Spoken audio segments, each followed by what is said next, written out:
Ya baik, saudara pendengar dimanapun Anda berada, saat ini saya sedang berada di Kabupaten Sumba Tengah, tepatnya pada kegiatan Bawaslu yang berlangsung di Wisma Solapora di Sumba Tengah saat ini untuk mengikuti rangkaian kegiatan Bawaslu termasuk pada hari ini tuh dilaksanakan launching pemetaan kerawanan pemilih kada di Kabupaten Sumba Tengah oleh Bawaslu Kabupaten Sumba Tengah.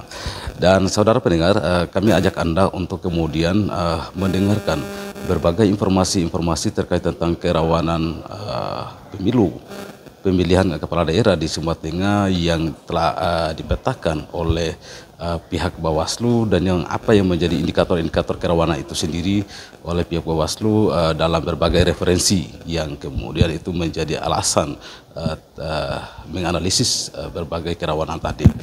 Dan saudara, kita akan mengkonfirmasi langsung hal itu kepada Ketua Bawaslu Sumba Tengah, Yermias Umbayago.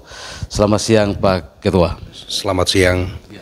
Pak Ketua, terkait tentang launching kerawanan dalam hal untuk pemetaan kerawanan-kerawanan yang mengganggu jalannya proses politik pilkada di Sumba Tengah ini.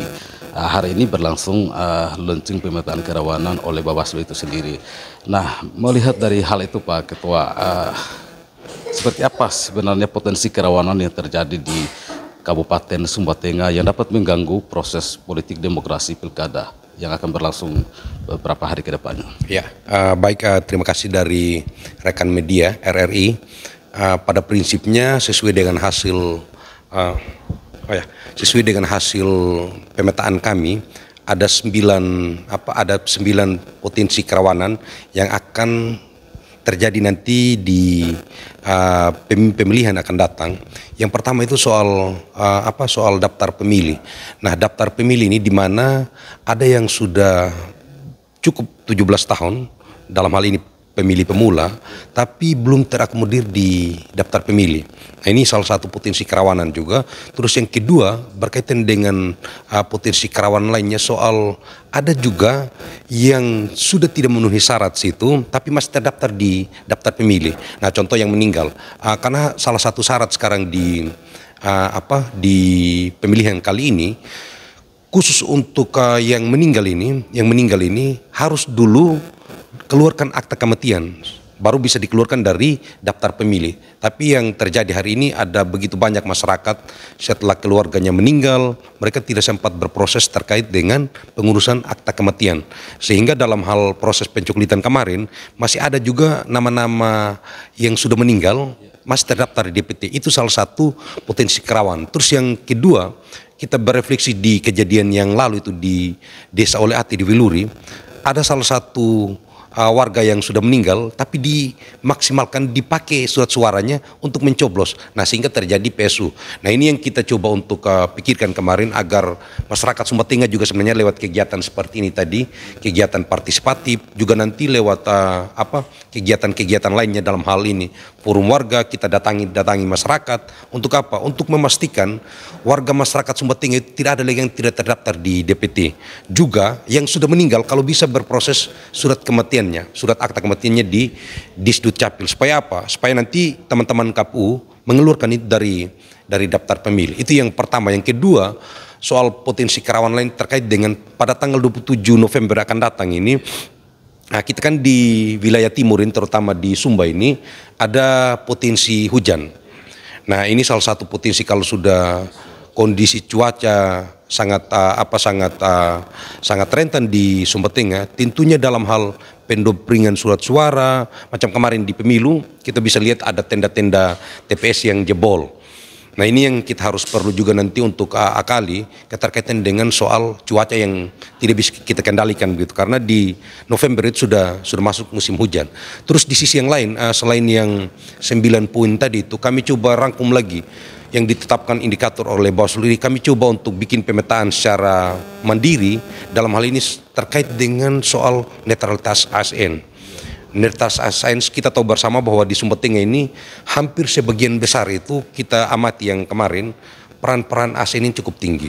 Nah, memang kami punya keterbatasan yang lalu, kita belum bisa untuk menindak oknum-oknum ASN karena hari ini belum ada yang mendaftar di KPU. Jadi kami pastikan di tanggal 27 itu, setelah bakal calon mendaftar di KPU, kami akan segera untuk menindak itu. Itu yang ketiga. Yang keempat, selain berkaitan dengan netralitas ASN, juga kami pemetaan secara internal itu berkaitan dengan money politik. Kita tahu bersama angka partisipasi yang lalu di Pilnas yang lalu itu, angka partisipasi itu mendekati, ya kalau kita hitung dari jumlah wajib pilih, ada 41.000 sekian kemarin yang datang mencoblos di Pilnas Sumba Tengah. Nah, kita coba untuk melihat bakal calon yang maju sekarang, ada sekitar ya paling tinggi 4 atau 5 lah. Nah, kita lihat bersama nanti di tanggal 27 dan tanggal 29. Kalau misalnya jumlah wajib pilihnya sangat sedikit angka partisipasinya, maka potensi money politik ini sangat tinggi di Kabupaten Sumba Tengah. Ya, kita berharap lewat media RRI ini, termasuk juga lewat peran partisipasi kontrol masyarakat, kita sama-sama mengawal terkait dengan beredarnya ini money politik. Ada informasi juga dari intelijen, kalau sekarang ini kan ada informasi berkaitan dengan peredaran uang palsu. Nah, kita berharap nanti bapak mereka dari media untuk mampu mengedukasi terkait dengan proses peredaran uang palsu ini dengan money politik agar segera kita hentikan. Karena apa? Kalau di Undang-Undang 10 tahun 2016 itu berkaitan dengan money politik, bukan tidak mungkin bakal calon ini, bahkan calon akan didiskualifikasi, termasuk juga yang menerima dan yang memberi sama-sama kena pidana pemilihan begitu. Nah, ini yang kami coba untuk rangkum dari beberapa potensi kerawanan juga.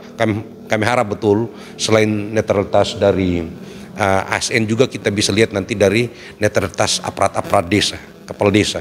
Karena ini memang ujung tombak mereka di bawah. Kita berharap bapak desa mereka bersama aparat itu sebagai pembina politik di bawah, camat mereka sebagai pembina politik, maupun juga ASN sebagai pembina politik yang turut mensukseskan ini pemilihan.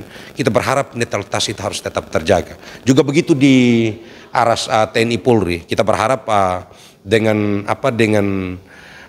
pemilihan yang akan datang, TNI Polri kita berkolaborasi untuk sama-sama kita perangi terkait dengan isu-isu hoaks, isu-isu ujaran kebencian. Bagaimana kita harus perlu kantor di masyarakat untuk kita berikan pendidikan politik ke masyarakat.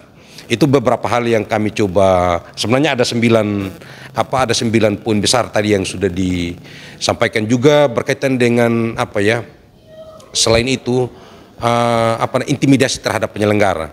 Kan kita tahu penempatan orang-orang di bawah ini kan kita tahu dari petinggi-petinggi, misalnya mereka dibawa intimidasi KPPS, intimidasi pengawas TPS, intimidasi pengawas desa, bisa saja terjadi. Jadi ya kita berharap lewat momentum kali ini kita coba untuk menggalang seluruh kekuatan masyarakat, kita menggalang seluruh tokoh-tokoh masyarakat untuk sama-sama dengan kami. Nah, salah satu pencegahan yang kami lakukan lewat kegiatan seperti ini, kegiatan partisipatif, kami bikin sosialisasi ke gereja-gereja, gereja Protestan, Katolik, maupun di masjid. Tadi kami sudah bertemu dengan pengurus pemuda Risma, beliau sudah agendakan untuk tanggal 3 itu kita akan bertemu dengan pihak pengurus pemuda dari Muslim mereka. Nah, ini upaya-upaya pencegahan kami, teman-teman. Terus yang berikut, selain upaya pencegahan untuk itu, kami juga ada forum warga. Forum warga ini Bapak media berkaitan dengan ini, kami jangkau beberapa desa yang betul-betul terisolasi dari jangkauan media, dari jangkauan edukasi. Jadi kami coba petakan nanti misalnya di kampung Tapupu misalnya. Terus yang berikut yang lalu kita coba di Weluri. Kita pergi lagi di Umbar Tunggai Tengah sana. Beberapa kampung hampir kalau di pemilu yang lalu itu sudah hampir 40-an kampung yang kami sudah kunjungi untuk bersama-sama dengan untuk melakukan terkait dengan tolak politik uang misalnya, terus berkaitan dengan hal-hal yang sifatnya untuk warga masyarakat yang tidak terdaftar di PT untuk segera mengurus KTP dan lain sebagainya. Baik Pak Ketua, terima kasih dan luar biasa sekali penjelasannya. Terkait tentang hal itu Pak, tentu dalam hal penanganan kerawanan pemilu ini kan perlu penguatan sumber daya manusia, pengawasan itu sendiri oleh Bawaslu. Nah, kalau kesiapan Bawaslu dalam hal dari aspek sumber daya yang disiapkan untuk melakukan pengawasan di desa-desa ini seperti apa, Pak? Ya, baik, terima kasih.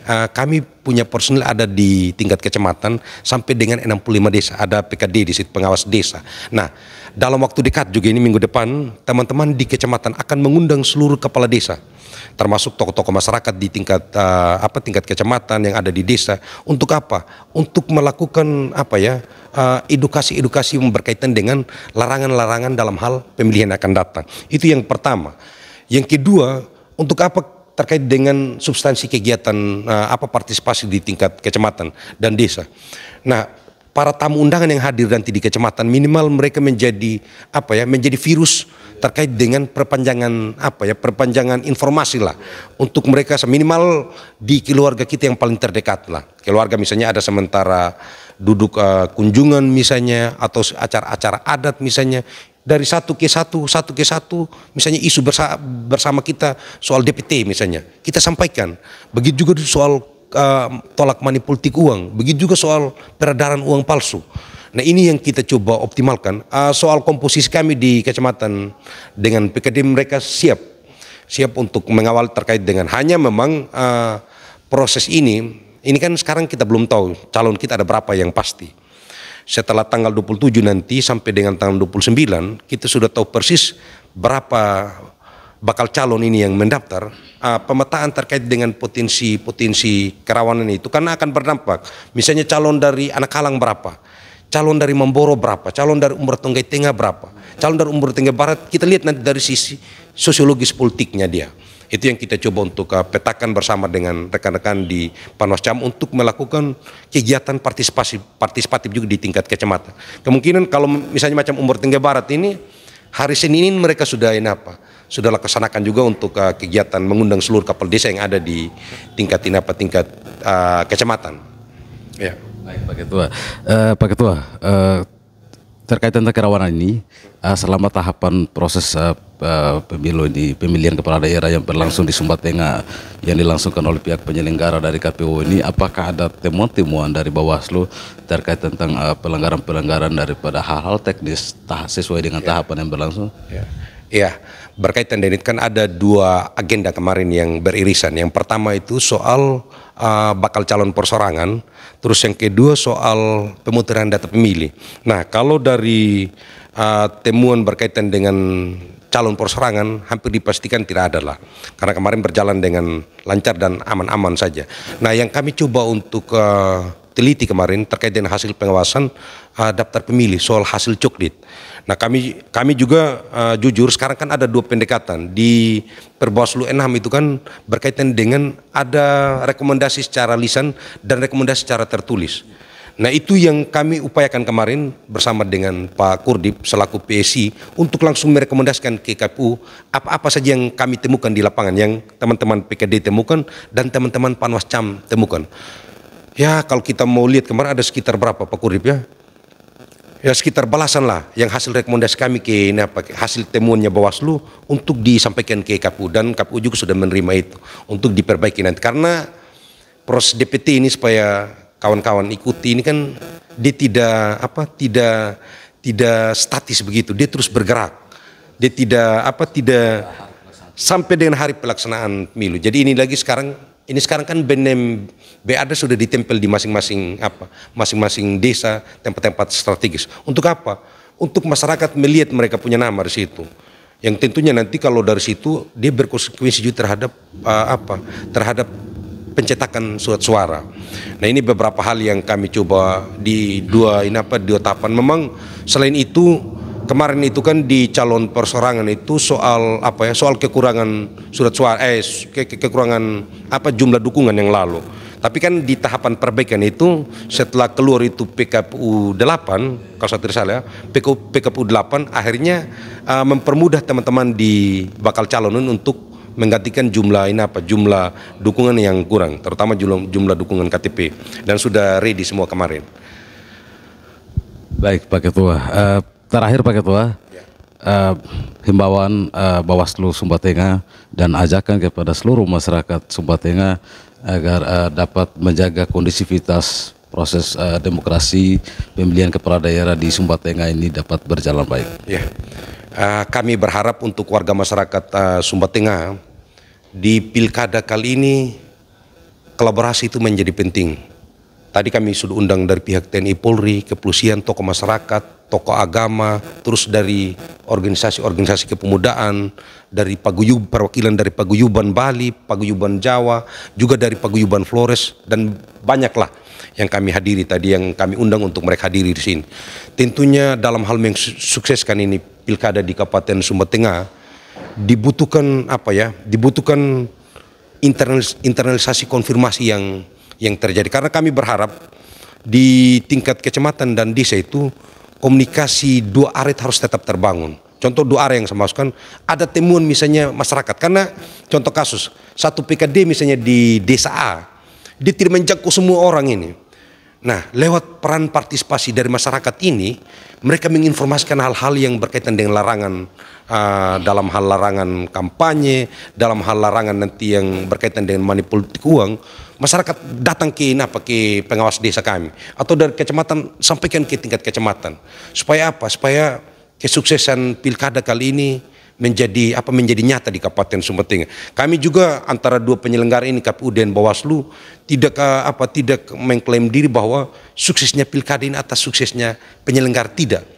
Ini suksesnya dari berbagai macam elemen. Pemerintah daerah ada di situ, TNI Polri ada di situ, warga masyarakat ada di situ, tokoh pemuda ada di situ, tokoh perempuan ada di situ, tokoh paguyuban ada di situ, media massa ada di situ.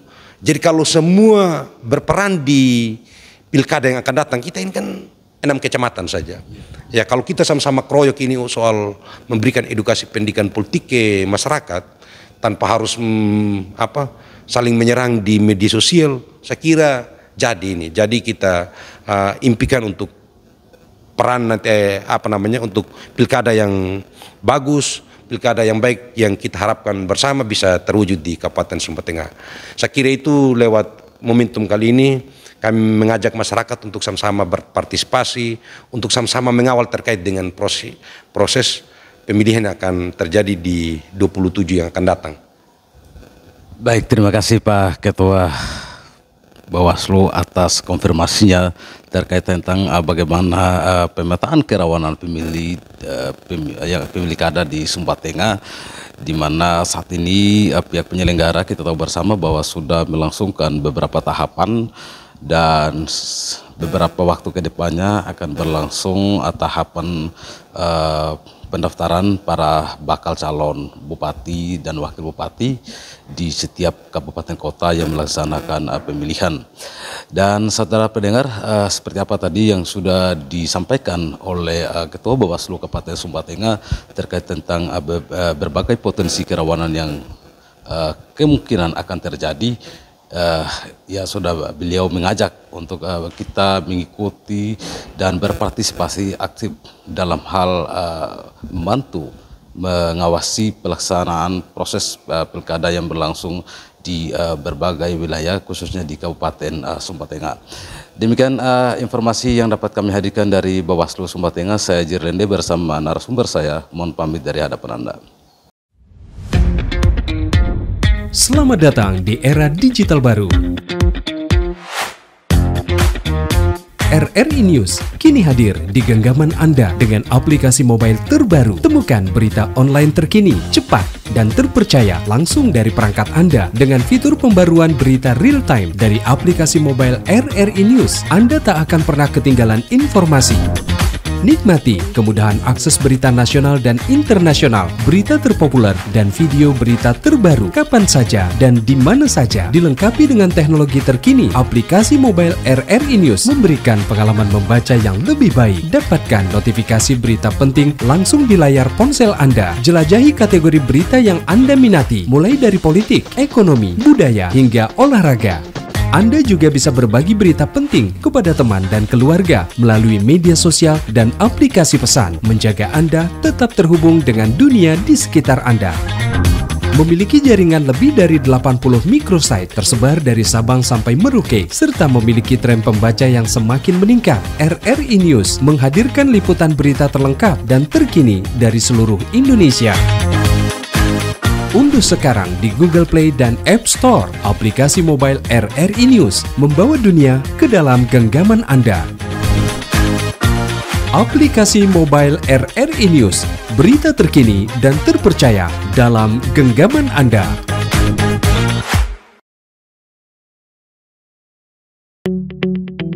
RRI Digital dengan tampilan baru, berbagai konten kolaborasi dari berbagai program nasional, termasuk siaran visual langsung, siaran radio langsung, daftar putar musik, podcast, berita video, dan berbagai fitur interaksi pengguna dalam permainan. Berbagai konten menarik seperti suka, komentar, dan berbagi, serta obrolan langsung dengan penyiar dan pengguna. Pesan langsung dan fasilitas obrolan pribadi antara pengguna aplikasi juga tersedia. RRI Digital tersedia di Google Store dan App Store. RRI Digital.